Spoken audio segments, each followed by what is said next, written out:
నమస్తే, welcome to విత్రే news. లక్ష్యం సమాజహితం. ఇక వార్తల్లోకి వెళ్లే ముందు ముఖ్యాంశాలు. తెలంగాణ రక్షణ సేనా చీఫ్ కల్వకుంట్ల కవిత ప్రధాని నరేంద్ర మోదీ పర్యటనపై తీవ్ర విమర్శలు చేశారు. మోదీ తెలంగాణకు వచ్చి ఆర్థిక క్రమశిక్షణ, పొదుపు సూత్రాలు చెప్పారని, కానీ పొరుగునే ఉన్న ఆంధ్రప్రదేశ్ కు మాత్రం భారీగా నిధులు ఇచ్చారని ఆరోపించారు. పాలమూరు రంగారెడ్డి ప్రాజెక్టుకు జాతీయ హోదా విషయంలో ప్రధాని స్పందించకపోవడంపై ఆమె అసంతృప్తిని వ్యక్తం చేశారు. తెలంగాణను నీటి హక్కుల కోసం సాధించుకుంటే ఇక్కడి ప్రాజెక్టుల జాతీయ హోదా గురించి ప్రధాని నుండి ఎలాంటి హామీ రాలేదని విమర్శించారు. భవిష్యత్తులో జరిగే జనగణనలలో ఓబీసీ కాలంను చేర్చాలని, రాజకీయాలు, విద్య, ఉద్యోగాల్లో 50% బీసీ రిజర్వేషన్లు కల్పించాలని డిమాండ్ చేశారు.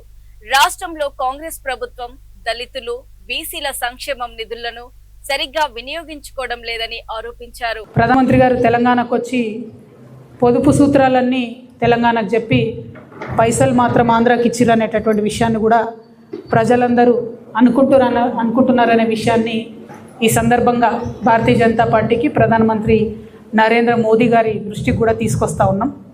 మరి ప్రధానమంత్రి గారు వచ్చిండ్రు, మహిళా బిల్లు మీద ఏమైనా చెప్తారేమో అనుకుంటే మహిళా బిల్లు మీద ఏం చెప్పలేదు. కనీసం మళ్ళీ రీఇంట్రొడ్యూస్ చేస్తాం, కనీసం సెన్సస్ అయిపోయిన తర్వాత చేస్తామన్న విషయం చెప్పలేదు.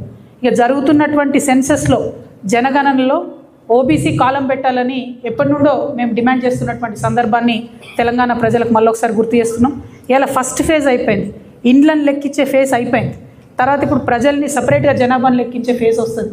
కనీసం అప్పుడన్నా కులము, ఉపకులము, వారి యొక్క ఆర్థిక స్థితిగతులు, సామాజిక స్థితిగతులు అన్నీ కూడా లెక్కించే విధంగా ఖచ్చితంగా నిర్ణయం తీసుకోవాలని చెప్పి భారతీయ జనతా పార్టీని మేము డిమాండ్ చేస్తూ ఉన్నాం. కేంద్ర మంత్రి బండి సంజయ్ కుమారుడిని వెంటనే అరెస్ట్ చేయాలని డిమాండ్ చేస్తూ పలు మహిళా సంఘాలు హైదరాబాద్ లో ఆందోళనకు దిగాయి. సైఫాబాద్ ఐమాక్స్ వద్ద ఉన్న పెద్ద అంబేద్కర్ వద్ద చేపట్టిన ఆందోళనకు మహిళలు పెద్ద ఎత్తున తరలివచ్చారు. రహదారిపై బైఠాయించడంతో పోలీసులు మహిళలను బలవంతంగా అరెస్ట్ చేశారు. పోక్సో కేసులో కేంద్ర హోంశాఖ సహాయ మంత్రి బండి సంజయ్ కుమారుడు బండి భగీరథను తక్షణమే అరెస్ట్ చేయాలని మహిళా సంఘాల నాయకులు డిమాండ్ చేశారు. ఈ కేసును నీరుగార్చేందుకు రాష్ట్ర ప్రభుత్వం సిట్ వేసిందని వారు ఆరోపించారు. ఈ కేసులో పోలీస్ యంత్రాంగం నిర్లక్ష్యంగా వహిస్తుందని మండిపడ్డారు. సామాన్యుల విషయంలో గంటల వ్యవధిలోనే నిందితులను అరెస్ట్ చేస్తున్నారని, కేంద్ర మంత్రి కొడుకు కావడం వల్లే భగీరథను ఇప్పటి వరకు అరెస్ట్ చేయలేదన్నారు. రాష్ట్రంలో ఆడపిల్లలకు భరోసా కల్పించేలా ప్రభుత్వం చర్యలు తీసుకోవాలని కోరారు. తక్షణమే సిట్ ను రద్దు చేసి బండి భగీరథను అరెస్ట్ చేసి రిమాండ్ కు తరలించాలని వారు డిమాండ్ చేశారు.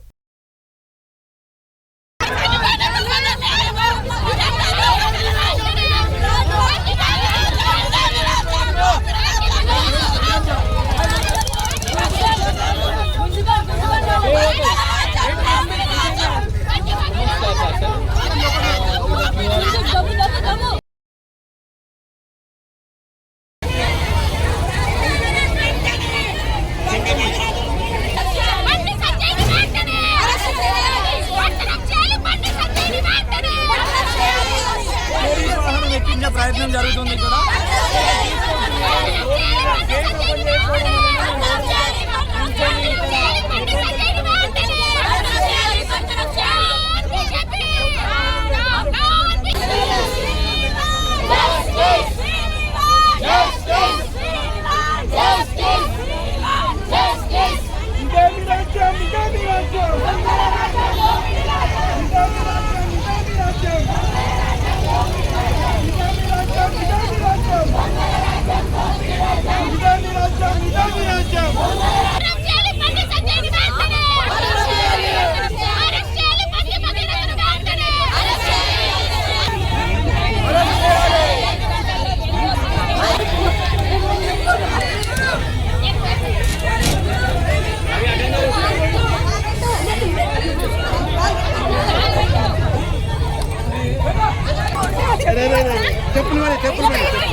అరెస్ట్ చేయలేని పోలీసులు, అరెస్ట్ చేయాల్సిన పోలీసులు ఇవాళ మరి నిందితుని అరెస్ట్ చేయమని డిమాండ్ చేస్తున్నటువంటి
రేవంత్ రెడ్డి తన కొడుకు కదా ఎందుకు బండి సంజయ్ కొడుకును ఎందుకు ఈరోజు అరెస్ట్ చేయడానికి పోలీసు ఉన్నతాధికారులను ఎందుకు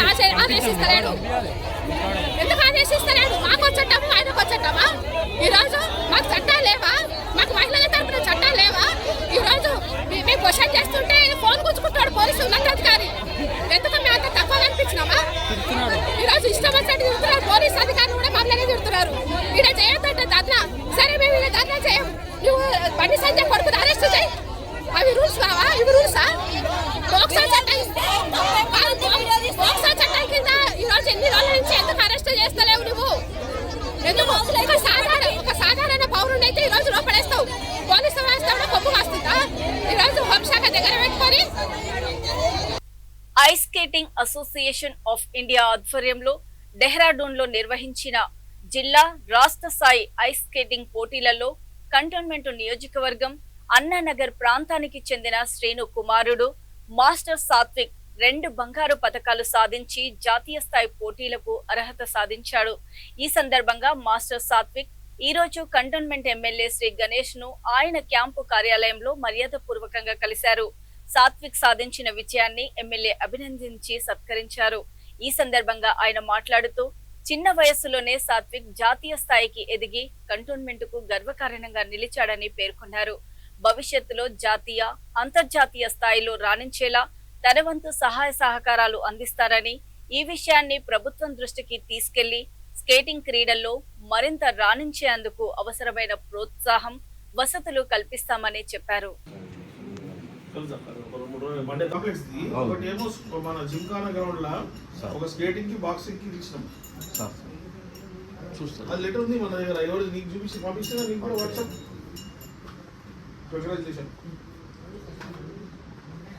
skating player ice skating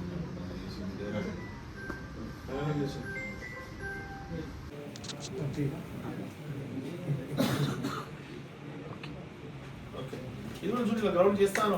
government ready ఉంది. ఈ యూనివర్సిటీ స్టార్ట్ అవుతుంది. నేను తీసుకుంటా జయంత్ లెటర్ తీసుకుంటా. మండే కాంప్లెక్స్ ఒకటి ఏమో మన జిమ్ఖానా గ్రౌండ్ లా ఒక స్కేటింగ్ కి బాక్సింగ్ కి ఇచ్చినాం. అది లెటర్ ఉంది మన దగ్గర. ఎవరు నీకు చూపించి పంపిస్తే నీకు కూడా వాట్సాప్. కంగ్రాచులేషన్. మీరు skating player ice skating congratulation. Okay,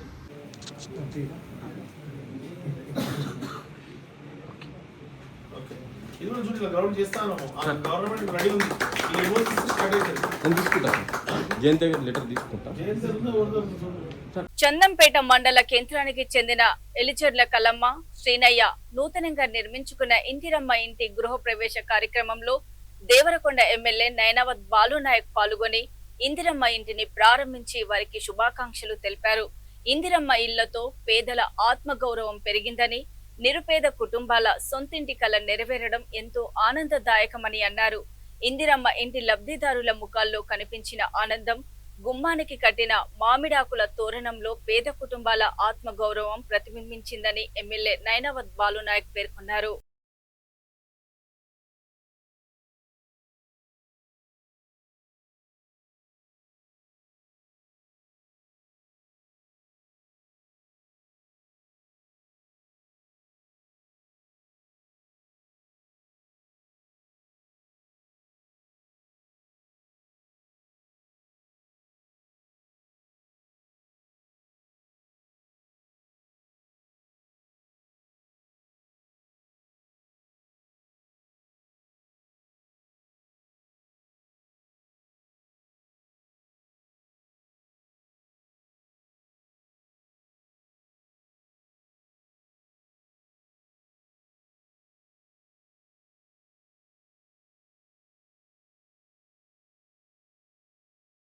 Maheshwaram నియోజకవర్గంలోని ప్రశాంతి హిల్స్ 58వ డివిజన్లో బీద చర్చ్ వెల్ఫేర్ సొసైటీ ఆధ్వర్యంలో విద్యార్థుల కోసం నిర్వహిస్తున్న ఉచిత కంప్యూటర్ ఎడ్యుకేషన్, కోడింగ్, రోబోటిక్స్ మరియు ఏఐ వేసవి శిక్షణ తరగతులను మాజీ మంత్రి మహేశ్వరం ఎమ్మెల్యే సబితా ఇంద్రారెడ్డి చేతుల మీదుగా ప్రారంభించారు.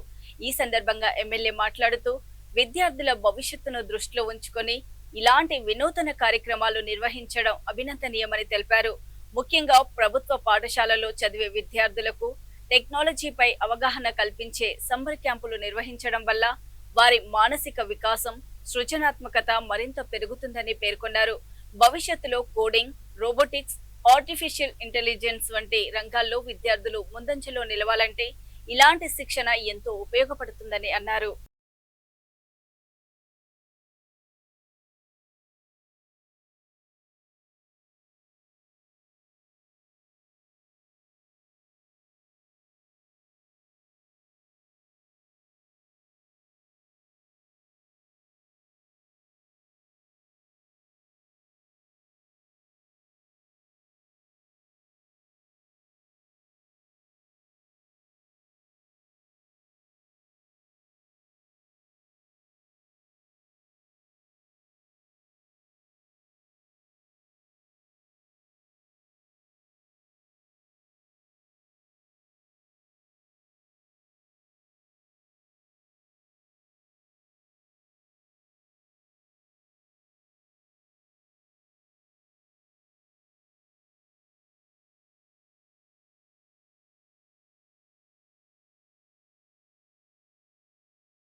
అధికారులు నిర్లక్ష్యం వీడి త్వరితగతిన వరి, మక్కల కొనుగోలు వేగవంతం చేయాలని చొప్పదండి మాజీ ఎమ్మెల్యే సుంకే రవిశంకర్ ప్రభుత్వాన్ని డిమాండ్ చేశారు. ఈ మేరకు ఈ రోజు స్థానిక బీఆర్ఎస్ నాయకులతో కలిసి జగిత్యాల జిల్లా మాల్యాల మండలంలోని సర్వపూర్ గ్రామంలో ఏర్పాటు చేసిన కొనుగోలు కేంద్రాలను ఆయన పరిశీలించారు. కొనుగోలు కేంద్రాల్లో ధాన్యం తూకం వేయడం లేదని, ఎక్కడికక్కడ కుప్పలు అలాగే ఉన్నాయని తెలిపారు. 40 రోజులుగా ధాన్యం కొనుగోలు కేంద్రాలలో లారీలతో పాటు హమాలీల సమస్య ఉందని, ధాన్యం తూకం లేక హమాలీకి పని లేక వారు ఉండడం లేదన్నారు. క్వింటాలకు 1 కిలోకు మించి కటింగ్ చేస్తే పీడీ యాక్ట్ చేయాలన్న ఇక్కడి ఎమ్మెల్యే మాటలు ఏమయ్యాయని ఈ సందర్భంగా ఆయన ప్రశ్నించారు. త్వరితగతిన ధాన్యం కొనుగోలు చేయకపోతే కలెక్టరేట్ ని ముట్టడిస్తామని ఎమ్మెల్యే సుంకే రవిశంకర్ హెచ్చరించారు.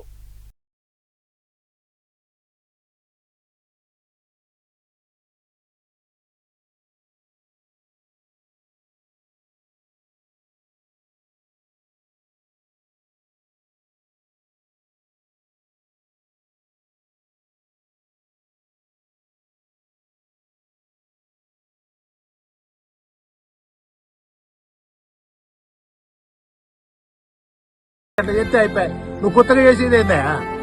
నువ్వు కొత్తగా చేసేది ఏం లేదు. గతంలో కేసీఆర్ గారు ముఖ్యమంత్రి ఉన్నప్పుడు ఎట్లయితే ధాన్యం కొనుగోలు జరిగిందో సజావుగా జరిగిందో అదే పద్ధతి చేస్తే అయిపోయేదానికి ఏవో కొత్త తీసుకొచ్చి కొత్త విధానాలు పెట్టి ఆ యూరియా కూడా యాప్ అంటే వీళ్ళకి ఏం తెలుస్తుందో పాపం స్మార్ట్ ఫోన్లలో యాప్ ఉంటుంది. ఆ యాప్ ఎటు చేయాలనో ఏం తెలియదు పాపం. మరి వాళ్ళకి లేని కొత్త అవసరం. మనం మొన్న బీఆర్ఎస్ పోరాట ఫలితంగానే ఆ జీపీఎస్ ఆన్లైన్ విధానాలన్నీ రద్దని మేము కొట్లాడితే మొన్న ధర్నాలు రాష్ట్రోకలు నిరసనలు చెప్తే ఆ జీపీఎస్ ను ఆన్లైన్ విధానం రద్దు చేశారు. అట్లనే ఇవన్నీ కూడా ఇప్పటికైనా కొద్దిగా ఇప్పుడు మెథడ్ ఎప్పుడు వర్షం వస్తుందో తెలియదు సార్. మా పరిస్థితి దారుణంగా ఉన్నది. తడితే మళ్ళా ఇంకా ఈ 10 కిలోలతో పాటుగా వడ్డీకి పౌసారు అంటారు సార్. ఇక మళ్ళా ఇంకా ఈ 10 కిలోలు కాదు ఇంకా 10 కిలోలు కట్ చేయమంటారు సార్. సగం వాళ్ళకే పోతాయి సార్ అని చెప్పి ఇవాళ రైతులు ఆవేదన చెబుతున్నటువంటి పరిస్థితి ఉన్నది కనుక వెంటనే ధాన్యాన్ని కొనుగోలు చేయాలి. ఎలాంటి కోత కటింగ్ ఇవన్నీ హమాలీలను కూడా తక్కువ మంది ఉన్నారు, హమాలీలు లేరు కనుక హమాలీలను కూడా తొందరగా పెంచండి. ప్రతి సెంటర్ కు కాన్సన్ట్రేషన్ చేయండి. హమాలీలు అవసరమైతే వేరే జిల్లాల నుంచి వేరే రాష్ట్రాల నుంచి ఇప్పటికైనా తరలించండి. ఇది పూర్తిగా అవగాహన రాహిత్యంతో కాంగ్రెస్ రైతు వ్యతిరేక విధానాలతో ఒక ప్రణాళిక లేని సీఎం, ప్రణాళిక లేని మంత్రి, ప్రణాళిక లేని ఎమ్మెల్యేలు ఉండడం కారణం చెందుతూనే ఇవాళ రైతుల విఫలం చెందింది. రైతుల ఈ యొక్క వడ్లు కొనుగోలు చెందడంలో ఈ కాంగ్రెస్ ప్రభుత్వం విఫలం చెందింది. గవర్నమెంట్ ఉన్నా ఏదున్నా కూడా ఒక బస్తా మీద డ్రైవర్ కు ₹1 ఇవ్వాలనేటువంటిది ఇప్పుడు అది కూడా డిమాండ్ చేస్తున్నారు. అట్లా ఇస్తేనే లారీలు వస్తాయట. డ్రైవర్ కూడా బస్తాకు ₹1 ఇస్తేనే లారీ వస్తుంది, మేము జోక్తాము. ఎవరైతే డబ్బులు ఇస్తారో వాళ్ళకే ఇస్తారు. అంటే మొత్తం దోపిడీ వ్యవస్థ, ఒక దొంగ వ్యవస్థ, ఇవాళ రైతులను దోచుకునే వ్యవస్థ తెలంగాణలో జరుగుతున్నటువంటి దోపిడీ వ్యవస్థ జరుగుతుంది కనుక దీన్ని అరికట్టాల్సినటువంటి బాధ్యత అధికారుల మీద ఉంటుంది. దయచేసి కలెక్టర్ గారు మీరు చొరవ చూపండి. మీ అధికారుల డిఎస్ఓ గారు, డిఎం సివిల్ సప్లై గారు, ప్రతి ఒక్కరు కూడా జేసీ గారు మీరు సెంటర్లు తిరిగి రైతుల కష్టాలను కన్నీళ్లను పట్టించుకోవాలి. మీరు తిరగాలి, వెంటనే ధాన్యం అంతా కొనుగోలు చేయాలి. చూస్తూనే ఉండండి B3 న్యూస్, లక్ష్యం సమాజహితం. నమస్తే.